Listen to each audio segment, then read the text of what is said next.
What were the key provisions of the civil constitution of the clergy?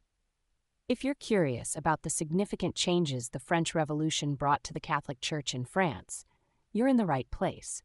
Let's explore the key provisions of the civil constitution of the clergy, a law that reshaped the Church's role in French society. Passed on July 12, 1790, this law was a major step in the French Revolution's efforts to reorganize the Catholic Church.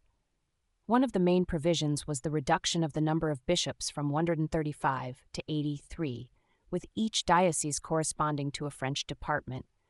This meant that each department became a single diocese, aligning the Church's administrative structure with the new territorial divisions of France. The law also introduced a new method for selecting clergy.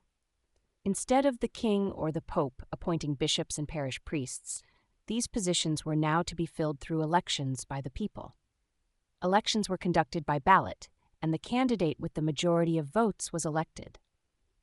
This process was similar to how members of the departmental assembly were chosen, as outlined in the decree of December 22, 1789. The elections for bishops had specific requirements.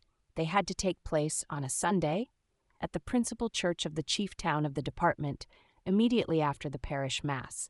All electors were required to be present during the election.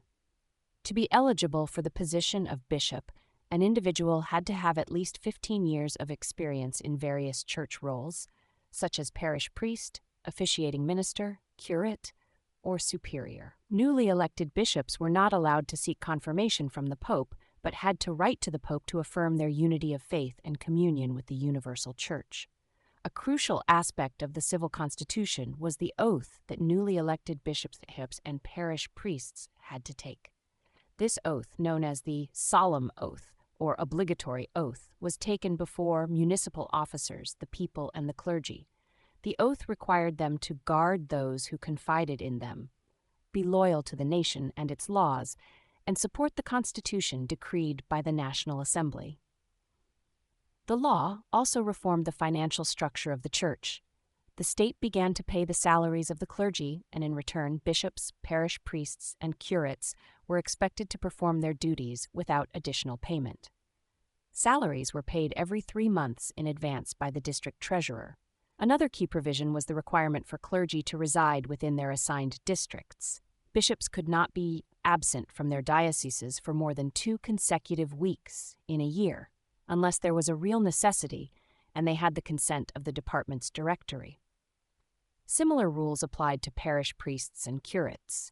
The civil constitution also abolished various titles and offices within the church, such as canonries, prebends, and abbacies. These were permanently extinguished and could not be reinstated in the future. In summary, the civil constitution of the clergy was a sweeping reform that brought the Catholic Church under the control of the French state, changed the way clergy were elected and paid, and required them to swear loyalty to the nation and its constitution. These changes had profound effects on the Church in France, leading to significant opposition and a schism within the French Church.